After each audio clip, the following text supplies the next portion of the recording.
করণীয় বিষয় কি? কিয়ামুল লাইল। কিয়ামুল লাইল বেশি বেশি করতে হবে এই মাসে। রাত্রিকালীন ইবাদত, কিয়ামুল লাইল মানে কি? রাত্রিকালীন ইবাদত। দিনের চেয়ে রাত্রিবেলার ইবাদতে আল্লাহর সান্নিধ্য বেশি অর্জন করা যায়। এজন্য নবী সাল্লাল্লাহু আলাইহি ওয়াসাল্লামকে বলছেন, নবী সাল্লাল্লাহু আলাইহি ওয়াসাল্লাম ওহী নাজিলের পরে প্রথম যখন জিবরিল আলাইহিস সালাম আসছেন, নবী সাল্লাল্লাহু আলাইহি ওয়াসাল্লাম তো জিবরিল দেখে ভয় পেয়ে গেছেন। ভয় পাওয়ার পরে ঘরে আসছেন, আসি বলতেছে জাম্মেলুনি, আমাকে চাদর দাও, কম্বল দাও, আমি একটু জ্বর আসছে, আমার ভয় লাগতেছে। খুব ভয় পেয়েছেন, কম্বল কাঁদতে শুয়ে রয়েছে। আল্লাহ পাক আরশে আজিম থেকে দেখতেছেন যে কি করে। কোনোদিন তো জিবরাইলও দেখে নাই, এই অবস্থার মুখোমুখি আর হয় নাই, জীবনে প্রথম এই অবস্থার মুখোমুখি।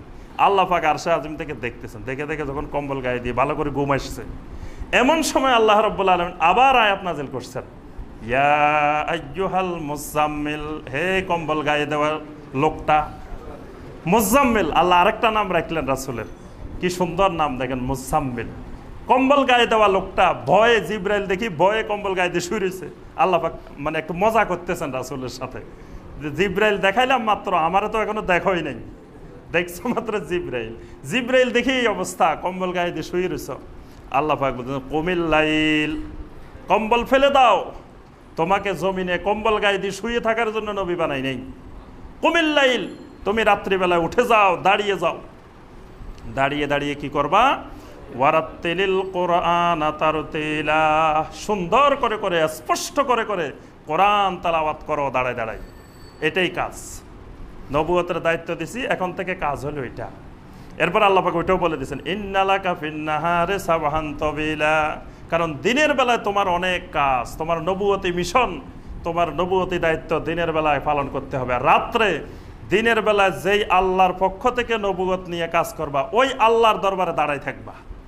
দিনে কাজ করবা মানুষের কাছে, রাত্রে হাজিরে দিবা কার কাছে? আমার কাছে। এই জন্য আল্লাহ বলছে, ইন্নালাকা ফিন্নাহারে সাবহান তাবিলা, দিনের বেলায় তোমার অনেক ব্যস্ততা, তুমি ইচ্ছা করলে ওইভাবে দাঁড়াইতে পারবে না। আয়েশা রাদিয়াল্লাহু তাআলা আনহা বলেন, তখন নবী সাল্লাল্লাহু আলাইহি ওয়াসাল্লাম সারা রাত দাঁড়িয়ে থাকতেন, দাঁড়াইতে দাঁড়াইতে পা মোবারকগুলো ফুলে একটা এরকম হয়েছে, তারপরে চোখগুলো সব হলুদ হয়ে গেছে, তারপরে শরীরের রং বিবর্ণ হয়ে গেছে। কারণ সারা রাত যদি একটা মানুষ ঘুম না যায়, সারা রাত দাঁড়িয়ে দাঁড়িয়ে যদি কিয়ামুল লাইল করে, তো কঠিন অবস্থা। তখন আল্লাহ পাক আয়াত নাজিল করে বলছেন, ইন্না রাব্বাকা ইয়ালামু আন্নাকা তাকুমু আদনা মিন সুলুসাইল লাইলি ওয়া নিসফাহু ওয়া সুলুসাহু ওয়া তাইফাতুম মিনাল্লাযিনা মা'আক। আমি আল্লাহ জানি, ইন্না রাব্বাকা ইয়ালামু, তোমার রব সব জানে তুমি কি করতেছ। এইভাবে সারা রাত দাঁড়ায় দাঁড়ায়, ওয়া তাইফাতুম মিনাল্লাযিনা মা'আক, তুমি একা না, তোমার সাথে আরো একটা দল আছে। সুবহানাল্লাহ। ওই দলটা কারা? সাহাবায়ে কেরাম রাদিয়াল্লাহু তাআলা, তাদের কথা আল্লাহ বলে দিয়েছেন যে এরা সহ তুমি যেভাবে দাঁড়িয়ে আছো। এবার আল্লাহ পাক আস্তে আস্তে হালকা করছে, যে এবার 3 ভাগের 2 ভাগ, তারপরে আনলেন অর্ধেক, তারপরে আনলেন আরো কম, এইভাবে আনতে 3 ভাগের 1 ভাগ, তারপরে আসে আল্লাহ পাক বলছেন, ওয়া মিনাল লাইলি ফাতাহাজ্জাদ বিহি নাফিলাতাল লাক। শেষে আসে আল্লাহ বলছেন, যাও এখন থেকে তোমার জন্য নফল করা হলো, এখন আর ফরজ নাই। তাহলে রমাদানে 2 নম্বর যে গুরুত্বপূর্ণ আমলটা, সেটা হলো দিনে সিয়াম, রাতে কিয়াম। দিনে পালন করা হবে কি? সিয়াম, আর রাতে করা হবে কিয়াম। আল্লাহ পাক সূরা আল ফুরকানের 66 নম্বর আয়াতে বলছেন, ওয়াল্লাযীনা ইয়াবিতুনা লিরাব্বিহিম সুজদান ওয়া কিয়ামা। ইবাদুর রহমানদের বৈশিষ্ট্য হলো এরা রাত্রিবেলা তাদের রবের সামনে কিয়াম আর সাজদার মাধ্যমে এদের রাত কাটে, এদের রাতটা অতিবাহিত হয়। এরা সারা রাত, রাত্রের একটা বিশাল অংশ জুড়ে এরা তাদের রবের সামনে কিয়াম আর সাজদা অবস্থা কাটাই দেয়। সুবহানাল্লাহ। আর আমরা এখন মাসালা তালাশ করি 8 রাকাত না 20 রাকাত। সারা রাত তারাবি, সারা রাত পড়বেন, যত রাকাত পারেন, কোনো রাকাতের সীমা নাই। এটা কিয়ামুল লাইল। কিয়ামুল লাইল আপনি সারা রাত করবেন, যত পারেন, মানে একজন মানুষের পক্ষে যত বেশি সম্ভব। আল্লাহ রাসূল সাল্লাল্লাহু আলাইহি ওয়াসাল্লাম বলছেন, আপনি কিয়ামে রমাদান করবেন, কিয়ামুল লাইল করবেন। মান কামা রমাদান ঈমানান ওয়া ইহতিসাবান গুফিরা লাহু মা তাকাদ্দামা মিন যামবিহি। নবী সাল্লাল্লাহু আলাইহি ওয়াসাল্লাম বলেন, যে ব্যক্তি রমাদান মাসে কিয়ামুল লাইল করবে, তবে শর্ত আছে। শর্তটা কি? ঈমানান ওয়া ইহতিসাবান। খালি তারাবি পড়লে হবে না। নবী সাল্লাল্লাহু আলাইহি ওয়াসাল্লাম গুরুত্বপূর্ণ একটা শর্ত দিয়েছেন, ঈমানান ওয়া ইহতিসাবান। ইবনে হাজার আসকালানী রাহমাতুল্লাহি আলাইহি ফাতহুল বারির মধ্যে এটার ব্যাখ্যা করছেন যে ঈমানান ওয়া ইহতিসাবানের অর্থ কি। তিনি বলছেন, ঈমানের অর্থ হইল তাসদীকাম বিওয়াদিল্লাহি বিসসাওয়াবি আলাইহি, এই যে আমি কিয়ামুল লাইল করতেছি, আল্লাহ পাক যে এটার বিনিময়ে আমাকে সওয়াব দিবেন, আল্লাহর এই ওয়াদার উপরে দৃঢ় বিশ্বাস। এই যে কষ্টটা করতেছি এটার কারণে আল্লাহ সওয়াব দিবেন, এই বিশ্বাসটা গাঢ় হওয়া, দৃঢ় হওয়া। আরেকটা হলো ইহতিসাবান তলাবান লিল আজরে, মানে আমি এই কাজটা করতেছি উজরতের জন্য, আল্লাহর কাছ থেকে পারিশ্রমিক পাওয়ার উদ্দেশ্যে করতেছি। এই ঈমানান ওয়া ইহতিসাবান যদি তারাবি আদায় করে, তাহলে আল্লাহ পাক তার অতীতের সকল গুনাহ মাফ করে দেন। সুবহানাল্লাহ। তাহলে দেখেন তারাবির সাথে কিন্তু আকীদার সম্পর্ক আছে। কমা রমাদান হইল ফিকহি বিষয়, তারাবি আদায় করবেন, সালাত আদায় করবেন, এটা ফিকহি মাসাইল। তার সাথে নবী সাল্লাল্লাহু আলাইহি ওয়াসাল্লাম জড়িয়ে দিয়েছেন ঈমানান ওয়া ইহতিসাবান, এটা হলো আকীদার বিষয়। অর্থাৎ আকীদা ঠিক না হলে তারাবির কোনো দাম নাই। তারাবি আপনি 20 রাকাত পড়ছেন ভালো কথা, কিন্তু আপনার আকীদায় গন্ডগোল, আকীদায় শিরক, আকীদায় কুফর, আকীদায় নেফাক, তো তারাবি 20 রাকাত না 2000 রাকাত পড়লেও কোনো লাভ নাই।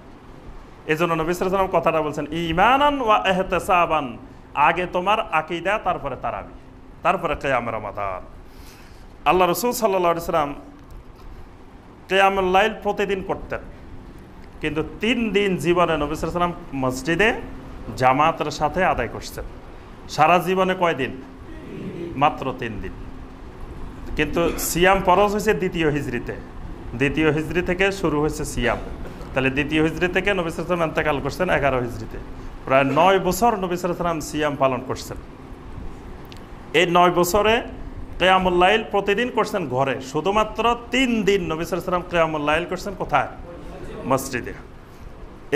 এই হাদিসটি খুব প্রসিদ্ধ হাদিস, বুখারী এবং মুসলিমের মধ্যে এসেছে যে নবী সাল্লাল্লাহু আলাইহি ওয়াসাল্লাম একদিন খারাজা লাইলাতান মিন জাওফিল লাইল, নবী সাল্লাল্লাহু আলাইহি ওয়াসাল্লাম যেই 3 দিন তারাবি আদায় করছেন, এই 3 দিন কোন সময় করছেন জানেন? জাওফুল লাইল। জাওফুল লাইল মানে রাত্রির মধ্যভাগে মসজিদে আসছেন, মানে মধ্যভাগে শুরু করছেন, এশার পরে শুরু করেন নাই। আমরা তারাবি শুরু করি কখন? এশার পরে। কিন্তু আমাদের তারাবি তো আধা ঘন্টার মধ্যে 1 ঘন্টার মধ্যে সব শেষ। তারাবি মানে তো তাড়াতাড়ি, যত জোরে চলা যায়, যত গতি বাড়ানো যায়, রকেটের গতি হইলে আরো বেশি ফজিলত। এই জন্য কিন্তু নবী সাল্লাল্লাহু আলাইহি ওয়াসাল্লামের তারাবিটা শুরুই হতো মধ্য রজনীর পরে। হাদিসে স্পষ্ট আছে জাওফুল লাইল। নবী সাল্লাল্লাহু আলাইহি ওয়াসাল্লাম মসজিদে আসলেন মধ্যরাত্রিতে, আসার পরে নবী সাল্লাল্লাহু আলাইহি ওয়াসাল্লাম একা একা সালাত আদায় করতেছেন। নবী সাল্লাল্লাহু আলাইহি ওয়াসাল্লাম কিন্তু কাউকে ডাকে না, এই তোমরা সবাই আসো, এই কথা কিন্তু কাউকে বলেন নাই। নবী সাল্লাল্লাহু আলাইহি ওয়াসাল্লাম নিজে মসজিদে আসছেন, এসে একা একা কিয়ামুল লাইল আদায় করতেছেন। কিছু লোকে দেখলো আল্লাহ রাসূল সালাত আদায় করতেছেন, কি সালাত জিজ্ঞাসা নাই, যাই নবী সাল্লাল্লাহু আলাইহি ওয়াসাল্লামের সাথে দাঁড়াই গেছেন। আমরা একদিন রাত্রে এখানে এসে আমি আসার জামাত পাই নাই, উপরে জামাত করতেছি, তো আমরা 3-4 জন জামাত পাই নাই, জামাত করতেছি, দেখি যে পরে দিয়ে এক কাতার ভরে গেছে, মানে দেখা থাকা নাই হুজুরে কি নামাজ পড়তেছে, হুজুরে যাতে পড়তেছে বাস হুজুরের সাথে পড়তেই হবে। আমরা পড়তেছি এশা, তা আমি চিন্তা করি কিরে সবাই এশার জামাত হয়ে গেছে, সবাই একবার পড়ছে, আবার এখানে আসছে কেন? জিজ্ঞাসা করলাম যে কি ভাই কি পড়ছেন? কয় হুজুর সবে বরাতের নামাজ পড়ছি। আমরা আসলাম এক জায়গা থেকে, এশার জামাত পড়লাম, এখন সবাই শরিক হয়েছে কিসের নামাজে? সবে বরাতের নামাজে। এখন নবী সাল্লাল্লাহু আলাইহি ওয়াসাল্লাম মসজিদে সালাত আদায় করতেছেন, কিসের নামাজ জিজ্ঞাসার দরকার নাই, আল্লাহ রাসূল আদায় করতেছেন। যারা মসজিদে ছিলেন সবাই দাঁড়ায় গেছেন। ফাআসবাহান নাস ফাতাহাদ্দাসু, সকালবেলায় সবাই একজনে বলতেছে ভাই কত বড় নিয়ামত যে রাত্রে চলে গেছে জানো না, আজকে রাত্রে কিন্তু নবী সাল্লাল্লাহু আলাইহি ওয়াসাল্লাম মসজিদে আসছিলেন, আমরা কিন্তু নবী সাল্লাল্লাহু আলাইহি ওয়াসাল্লামের পিছনে সালাত আদায় করে ফেলছি। সবগুলোকে হায়রে কপাল তো দুর্ভাগা, আমরা রাত্রে প্রতিদিন থাকি, আজকে বুঝি বাসায় চলে গেলাম, নবী সাল্লাল্লাহু আলাইহি ওয়াসাল্লামের সাথে সালাত আদায় করতে পারি। পরের দিন যতদূর খবর পাইছে সবাই মসজিদে আসছে, সেই দিনও নবী সাল্লাল্লাহু আলাইহি ওয়াসাল্লাম আসছেন, তারপরের দিনও আসছেন, 3 রাত্রি নবী সাল্লাল্লাহু আলাইহি ওয়াসাল্লাম এরকম মসজিদে আসছেন, মধ্য রজনীর পরে, মানে রাত 12টা-1টার পরে আসছেন, এসে নবী সাল্লাল্লাহু আলাইহি ওয়াসাল্লাম সালাত আদায় করছেন। কয় রাকাত আদায় করছেন, কি করছেন, এটা কোনো হাদিসে আসে না। 4র্থ দিন একেবারে দুনিয়ার দূর দূরান্তের যত সাহাবী আছে সবাই এসে মসজিদ ভরপুর, মসজিদে নববী, আজকে নবী সাল্লাল্লাহু আলাইহি ওয়াসাল্লামের পিছনে সালাত আদায় করবেন, কিন্তু নবী সাল্লাল্লাহু আলাইহি ওয়াসাল্লাম আসেন নাই। আসছেন কোন সময়? ফজরের আজান দেওয়ার পরে এসে নবী সাল্লাল্লাহু আলাইহি ওয়াসাল্লাম ফজরের সালাত আদায় করলেন। সালাত আদায় করার পরে নবী সাল্লাল্লাহু আলাইহি ওয়াসাল্লাম একটা খুতবা দিলেন। ওই খুতবার মধ্যে বললেন আম্মা বাদ ফাইন্নাহু লাম ইয়াখফা আলাইয়া মাকানাকুম, তোমরা যে মসজিদে নববীতে আসছো এটা আমার কাছে অগোচরে ছিল না, আমি জানি, আমি তোমাদেরকে দেখতেছি। মানে নবী সাল্লাল্লাহু আলাইহি ওয়াসাল্লামের হুজরা আর মসজিদ তো পাশাপাশি, তো মসজিদে এত লোক একত্রিত হয়েছে, রাসূল ঘর থেকে দেখতেছেন না, শুনতেছেন না এদের কথা? আমি সব জানি তোমরা রাত্রে যে মসজিদে আসছো, কিন্তু ওয়ালাকিন্নী খাশিতু আন তুফরাদা আলাইকুম, কিন্তু আমি ভয় করতেছি এত গুরুত্বের সাথে যদি আমি আমার সাহাবীদেরকে নিয়ে জামাতে সালাত তারাবি আদায় করা শুরু করি, কিয়ামুল লাইল আদায় করা শুরু করি, আল্লাহ পাক আমার উম্মতের উপরে হয়তো ফরজ করে দিবেন। ফাতাজিজু আনহা, আমার উম্মতের উপর ফরজ করা হবে আর আমার উম্মত সঠিকভাবে এটা আদায় করতে পারবে না। আল্লাহু আকবার। উম্মত 5 ওয়াক্ত ফরজে আদায় করতে পারে না, আবার তারাবি আদায় করব। দেখেন নবী সাল্লাল্লাহু আলাইহি ওয়াসাল্লাম কেমন উম্মতের দরদি, যে উম্মতের কষ্ট হবে এটা ফরজ হয়ে গেলে, এই জন্য নবী সাল্লাল্লাহু আলাইহি ওয়াসাল্লাম আর আসার নেই। তাহলে উম্মতের কিভাবে সহজ হয়, উম্মত কিভাবে সহজে জান্নাতে যেতে পারে, নবী সাল্লাল্লাহু আলাইহি ওয়াসাল্লামের সবসময় এই কল্যাণকামিতা ছিল যে আমার উম্মত কিভাবে সহজে জান্নাতে যেতে পারে। সুবহানাল্লাহ। এখন নবী সাল্লাল্লাহু আলাইহি ওয়াসাল্লাম 3 দিন আদায় করলেন, এরপরে নবী সাল্লাল্লাহু আলাইহি ওয়াসাল্লাম আর জামাতের সাথে আদায় করেন নাই। পরবর্তীতে নবী সাল্লাল্লাহু আলাইহি ওয়াসাল্লাম ঘরে কিয়ামুল লাইল করতেন, সাহাবায়ে কেরামও ঘরে ঘরে কিয়ামুল লাইল করতেন। আবু বকর রাদিয়াল্লাহু তাআলা আনহু যুগেও সবাই যার যার মতো ঘরে ঘরে কিয়ামুল লাইল আদায় করতেন। ওমর রাদিয়াল্লাহু তাআলা আনহুর সময় এসে ওমর রাদিয়াল্লাহু তাআলা আনহু দেখলেন মসজিদে সবাই সালাত আদায় করতেছে, সারা রাত আদায় করতেছে। তো ওমর রাদিয়াল্লাহু তাআলা আনহু বললেন, তোমরা একা একা আদায় করবা কেন? তখন ওমর রাদিয়াল্লাহু তাআলা আনহু 2 জন ইমাম নিযুক্ত করে দিলেন। একজনের নাম হলো উবাই ইবনে কাব রাদিয়াল্লাহু তাআলা আনহু, আরেকজনের নাম হলো তামিম আদ-দারি রাদিয়াল্লাহু তাআলা আনহু। 2 হাফেজে কোরআন, তাদেরকে ইমাম বানাই দিলেন। ইমাম বানাই বললেন যে ঠিক আছে, তোমরা 2 জনে ইমামতি করবা আর সকল সাহাবী তোমাদের পিছনে আদায় করবেন। এখানে একটা সাইব ইবনে ইয়াজিদ, তিনি একজন বড় তাবে, তিনি বলতেছেন যে ওমর রাদিয়াল্লাহু তাআলা আনহু যে 2 ইমাম নিয়োগ করছেন, এই 2 ইমাম ইয়াকরাউ বিল মিয়িন হাত্তা কুন্না নাতামেদু আলাল ইসিয়্যে মিন তুলিল কিয়াম। ওমরের ইমামেরা এত লম্বা কেরাত পড়তো, এক রাকাতে শতাধিক আয়াত পড়তো, 100 না খালি, বিল মিইন, মিইন মানে 100-র উপরে, এক রাকাতে এরা 100 আয়াতের বেশি পড়তো। হাত্তা কুন্না নাতামেদু আলাল ইসিয়্যে মিন তুলিল কিয়াম, এত লম্বা কিয়ামের জন্য আমরা লাঠি নিয়ে আসতাম, লাঠি বর দিয়ে দাঁড়াইতাম, না হয়তো পড়ে যাবো। মানে এক রাকাতে যদি 100 আয়াতের উপরে তেলাওয়াত করে, তাহলে আমরা হলে তো 10 আয়াত গেলে অবস্থা খারাপ হয়ে যেত। সাহাবায়ে কেরামের ঈমানের কারণে হয়তো তারা তখন পর্যন্ত দাঁড়াতে পারছেন। তারপরেও সাইব ইবনে ইয়াজিদ বলতেছেন যে আমরা লাঠি নিয়ে আসতাম, যে লাঠির উপরে ভর দিয়ে দাঁড়াতাম। তাহলে এই দীর্ঘ সময় কিয়াম, আয়েশা রাদিয়াল্লাহু তাআলা বলছেন যে নবী সাল্লাল্লাহু আলাইহি ওয়াসাল্লামের যে রাত্রিকালীন সালাত নবী সাল্লাল্লাহু আলাইহি ওয়াসাল্লাম কেমনভাবে আদায় করতেন, ফালা তাসআলু আন হুসনিহিন্না ওয়া তুলিহিন্না, নবী সাল্লাল্লাহু আলাইহি ওয়াসাল্লামের সালাতটা কত সুন্দর ছিল, কত লম্বা ছিল, এই প্রশ্ন তোমরা আমাকে করিও না, কারণ এই প্রশ্ন করলে এটার বর্ণনা যদি দিই তো তোমরা এটা আদায় করতে পারবা না। নবী সাল্লাল্লাহু আলাইহি ওয়াসাল্লামের এই কিয়ামুল লাইলটা কত সুন্দর ছিল আর কত দীর্ঘ কিয়াম ছিল এটার মধ্যে। পরবর্তীতে তাবেঈনে কেরামের যুগে এসে দেখা গেল আস্তে আস্তে ঈমান দুর্বল হচ্ছে না। সাহাবায়ে কেরামের যে ঈমান ছিল, তাবেঈদের ঈমান কি সেই ছিল? তাবেঈদের যেটা ছিল তাবেঈদের ছিল। দেখেন 1400 বছরে তো কমতে কমতে কমতে এখন তো আমাদের ঈমান শুয়ে গেছে। অনেকের ঈমান তো আর এখন দাঁড়াইতেই পারে না, এখন তো শোয়া।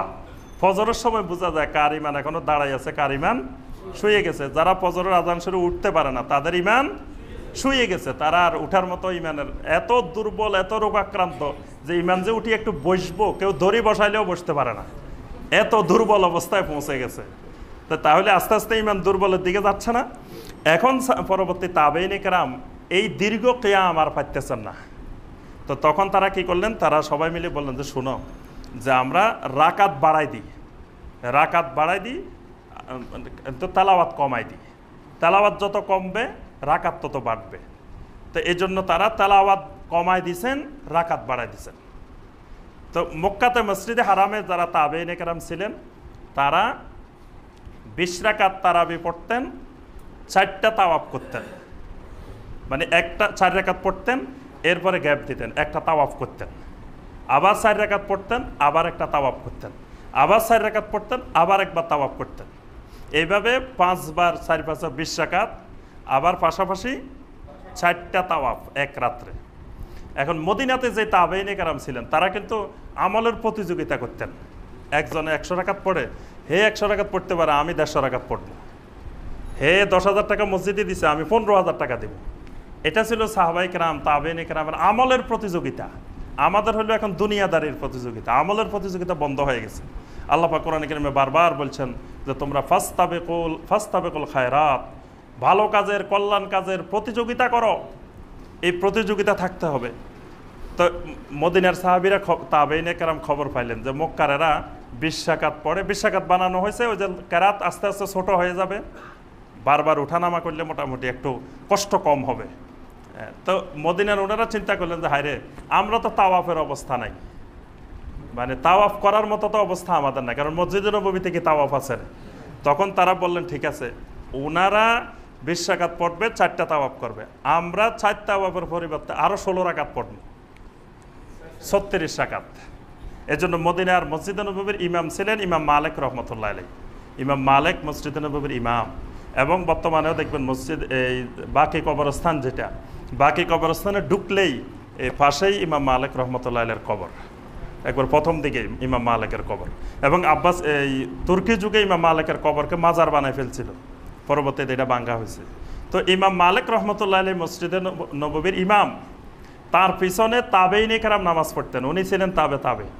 উনি ইমামতি করতেন 36 রাকাতের, 36 রাকাত। ওই যে এদের সাথে পাল্লা দিয়ে যে ওরা 20 রাকাত পড়ে, 4টা তাওয়াফ করে, ওই এক তাওয়াফের পরিবর্তে ওনারা আরো 4 রাকাত করে বাড়ায় দিয়েছেন।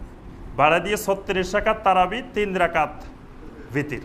আবার কোন বর্ণনায় আসছে 38 রাকাত তারাবি, 3 রাকাত ভিতির, 41 রাকাত। এইভাবে তারা মদিনার তাবেঈনে কেরাম এত রাকাত পড়তেন, আর মক্কার তাবেঈনে কেরাম এইভাবে পড়তেন। অর্থাৎ তাদের কাছে তাবেঈনে কেরাম তাবেঈনে কেরামের কাছে কয় রাকাত পড়তেছেন এটা মূল বিষয় ছিল না। তাদের কাছে মূল বিষয় ছিল আমার সলাটটার হুসনিহিন্না তুলিহিন্না, আমার সলাটটা কত সুন্দর হইতেছে, এটাই মুখ্য বিষয়, এবং কত দীর্ঘ সময় আমার আল্লাহর জন্য আমি সলাত আদায় করতে পারতেছি, এটা ছিল মুখ্য বিষয়। কিন্তু আমাদের দেখেন তেলাওয়াতের অবস্থা কি করুন, মানে তেলাওয়াতের অবস্থা শুনলে কোরআনের সাথে মহা বেয়াদবি। যে কোরআন তেলাওয়াত করার জন্য একটা নিয়ম আছে, একটা তাজবিদ আছে, নিয়ম কানুন আছে, এই কি নিয়ম কানুন রক্ষা করে তেলাওয়াত করা ফরজ, যে সেই ফরজ ছেড়ে দিয়ে নফলের জন্য ফরজ বাদ, মানে পাগড়ি বান্ধার জন্য লুঙ্গি খুলে ফেলছে। যেহেতু পাগড়ি বান্ধে নামাজ পড়লে 1 রাকাতে 70 রাকাতে সওয়াব, এজন্য লুঙ্গি খুলে পাগড়ি বেঁধে ফেলছে। আমাদের অনেক জায়গায় অবস্থাটা এরকম যে দেখা যাচ্ছে কোরআনে কারিমের তেলাওয়াত যেই গতিতে, সেখানে কোনো মাখরাজ ঠিক হচ্ছে না, তারপরে মত ঠিক হচ্ছে না, তারপরে সিফাত ঠিক হচ্ছে না, তাজবিদের যত নিয়ম কানুন আছে সব লঙ্ঘন করে তেলাওয়াত চলতেছে। আর সেখানে আমরা পাগল হয়ে গেছি যে খতম করতেছি, মহা পাগল যে কোরআন খতম করতেছি, খতম তারাবি পড়তেছি। কিন্তু খতম তারাবির নামে যে কত মহা গুনার কাজ করতেছে রমাদান মাসে। অন্য সময় যদি গুনার কাজ করেন, রমাদান মাসে গুনার কাজ করলে কি পরিমাণ বেশি না? মসজিদে হারামের এলাকায় একটা ভালো কাজ করলে, মানে 1 রাকাত নামাজ পড়লে কত রাকাতে সওয়াব? 1 লক্ষ। ইমাম শাফি রহমতুল্লাহ এবং ইমাম আহমদ বিন হাম্বল রহমতুল্লাহ বলছেন যে মসজিদে হারামের এলাকায় কেউ যদি একটা গুনার কাজ করে, সে গুনাটাও 1 লক্ষ গুণ বেশি হবে। মানে ফজিলত যেমন 1 লক্ষ, ঠিক গুনাটাও 1 লক্ষ গুণ বেড়ে যাবে। ছোট্ট একটা গুনাহ করলে ওটা 1 লক্ষ গুণ বেড়ে যাবে। তা আপনি রমাদান মাসে ফজিলত যেমন বেশি, তা আপনি কোরআনের সাথে বেয়াদবি করবেন, ওই বেয়াদবির শাস্তিও তো বেশি। তাহলে ওই বেয়াদবির থেকে গায়রহাজির ভালো। প্রয়োজনে আপনি পড়িয়েন না তারাবি, তাও ওই বেয়াদবি করবেন না। এটা তো কোরআনে কারিমের সাথে বেয়াদবি। কোরআনে কারিমের যে তেলাওয়াত, এটা কোরআনকে বিকৃত করার শামিল। যদি তেলাওয়াতে করতে চান, তারাবি পড়তে চান, আলহামদুলিল্লাহ ভালো, কিন্তু তেলাওয়াতটা হইতে হবে একেবারে সহি, স্পষ্ট। নবী সাল্লাল্লাহু আলাইহি ওয়াসাল্লামের প্রত্যেকটা অক্ষর গণনা করা যেত। আয়েশা রাদিয়াল্লাহু আনহা বলছেন যে নবী সাল্লাল্লাহু আলাইহি ওয়াসাল্লামের তেলাওয়াতের প্রতিটা অক্ষর গণনা করতে পারতাম আমরা। তা আমরা অক্ষর দূরে থাকি, আমরা যাতে শব্দ গণনা করতে পারি, মিনিমাম শব্দ গণনা করতে পারি, আয়াত গণনা করতে পারি, কিছুই বোঝা যায় না কি তেলাওয়াত হচ্ছে। সব মসজিদে না, কিছু কিছু মসজিদে আলহামদুলিল্লাহ ঠিক আছে, কিন্তু অধিকাংশ মসজিদে দেখবেন যে তেলাওয়াত কি হচ্ছে কিছুই বোঝা যাচ্ছে না। তাহলে কোরআনে কারিমের সাথে মহা বেয়াদবি হচ্ছে না? এবং রমাদান মাসে, কোরআন নাজিলের মাসে কোরআনের সাথে বেয়াদবি। এই জন্য আমরা প্রয়োজনে অল্প তেলাওয়াত করি। রমজান মাসে কোরআন খতম করতে হবে, এই কথা কে বলছে? নবী সাল্লাল্লাহু আলাইহি ওয়াসাল্লাম বলছেন কোনো হাদিসে যে তোমরা রমজান মাসে তারাবির মধ্যে এক খতম করবা, বা সাহাবায়ে কেরাম বলছেন, বা তাবিঈন, যদি তেলাওয়াত করতে পারি, খতম করতে পারি তো আলহামদুলিল্লাহ ভালো। কিন্তু খতম করতে যাই যে আমি তেলাওয়াতের সব সওয়াবে মাহরুম হয়ে গেলাম, বরং কোরআনের সাথে বেয়াদবি করলাম। আরেকটা বিষয়ের সাথে বলে রাখি, সেটি হলো, আচ্ছা রমাদান মাসে খতম করব, পুরা রমাদান মাসে, তো রমাদান মাসে খতম, রমাদান মাস কয় দিন? তো খতম তো আমাদের দেশে 27 তারিখে শেষ, তাহলে রমাদান মাসে খতম হইল না, খতম তো আরো 3 দিন আগে শেষ। খতমটা 27 তারিখে হবে কেন? খতম হইলে তো 29 তারিখে যায় শেষ হবে। আমরা রমজান মাসকে 3 দিন কাটি 27 দিন বানাই ফেলছি। নবী সাল্লাল্লাহু আলাইহি ওয়াসাল্লাম বলছেন রমাদান হলো 29, রমাদান হলো 30, 29-এর কম হবে না, 30-এর বেশি হবে না। না, আমাদের রমাদান হয়ে গেছে কয়দিন? 27 দিন। 27 দিন পরে দেখবেন 28-এর তারাবি, 29-এর তারাবি, মুসল্লিয়া নাই। মানে তাদের হিসাব যে 27 শেষ, রমজানও শেষ, তারাবিও শেষ, সব শেষ, আর 2 দিন আছে। এটা হলো আমাদের ঈদের প্রস্তুতি, মার্কেট করতে হবে, শপিং করতে হবে, কাজকর্ম আছে, এগুলোর জন্য বাকি 2 দিন। মানে রমজানকে কাটি 2 দিন 3 দিন বাদ দিয়ে 27-এ আগায় নিয়ে আসছি। এটা মুসলিম উম্মার জন্য আরেক সুস্পষ্ট বেদাত, যে রমাদানকে এইভাবে 27-এ নিয়ে আসা। এজন্য আরব বিশ্বে আপনার তারাবি 29-এ রমাদান শেষ হয়। মানে যারা খতম করেন, পুরা কোরআন তেলাওয়াত করেন যে সকল মসজিদে, তারা 29-এ রমজানে তাদের খতম শেষ হয়, 27-এ শেষ হয় না। আর যদি বলি যে আমরা, যে অনেকের দলিল হলো যে তারাবি 20 রাকাত হওয়ার পিছনে বড় যুক্তি হলো এটা, যে এক পারার মধ্যে 20 পৃষ্ঠা, তাহলে প্রতি আয়াতে 1 পৃষ্ঠা, প্রতি রাকাতে 1 পৃষ্ঠা করে পড়লে 20 রাকাতে 20 পৃষ্ঠা। তো এখন তো আমরা 20 পৃষ্ঠা পড়ি না, প্রথম 6 দিন কয় পারা পড়ি? 1.5 পারা। তো প্রতি রাকাতে কি 1 পৃষ্ঠা করে পড়তেছি? তো সেটাও তো মানতেছি না, বলতেছি যে আমরা 20 রাকাতে 20 পৃষ্ঠা পড়বো, এই জন্য 20 রাকাত। তাই আমরা 20 রাকাতে 20 পৃষ্ঠা পড়লে, তাহলে 20 রাকাতে আমরা 30 পৃষ্ঠা পড়তেছি প্রথম 6 দিন। আবার শেষের 2-3 দিন যাই একবার 1 পৃষ্ঠাও পড়তেছি না, শেষের দিকে যাই তো 1 পৃষ্ঠাও পড়তেছি না। তো তাহলে আর 20 রাকাত করে লাভটা কি হলো? আচ্ছা যাই হোক, আমরা রমাদান মাসে মূল কথা হলো বেশি বেশি করে কিয়ামুল লাইল, রাত্রিবেলা যত পারি বেশি বেশি কিয়ামুল লাইল করতে হবে। বরং 8 আর 20 নিয়ে যেহেতু একতলা বেশি বাংলাদেশে, তা 8ও বাদ 20ও বাদ, আমরা 36 রাকাতে চলে যাই। যেহেতু 2টা নিয়ে একতলা, কেউ কয় 8 রাকাত, কেউ কয় 20 রাকাত, 8ও বাদ দিলাম, 20ও বাদ দিলাম, 36 রাকাত। এবং এটা তো স্পষ্ট শক্তিশালী দলিল দ্বারা প্রমাণিত 36 রাকাত।